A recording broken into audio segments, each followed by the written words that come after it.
வெளிநாட்டில் ஒரு சாதாரண குடும்பத்தில் இருந்து பிறந்த ஒரு சிறுவனுக்கு எப்போதும் ஒரு கேள்வி.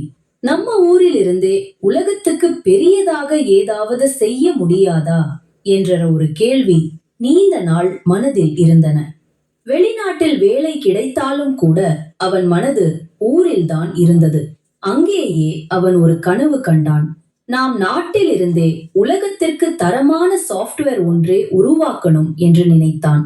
சில போராட்டங்களை கடந்து ஒரு சிறிய நிறுவனத்தை ஆரம்பித்தான். இன்று உலகம் முழுவதும் பயன்படுத்தும் ஒரு சாஃப்ட்வேர் நிறுவனமாக இருக்கிறது. அதுதான் சோஹோ. அந்த சாதாரண குடும்பத்தில் இருந்து பிறந்த ஒரு சிறுவன் தான் நிறுவனத்தின் ஃபவுண்டராக இருக்கிறான்.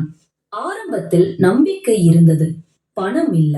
ஆனா அவர் சொன்னார், நம் பயணம் பணத்தோடு இல்லை, மதிப்போடு இருக்கணும். அதுதான் அவருடைய பெரிய வெற்றிக்கு பாதையாக இருந்தது.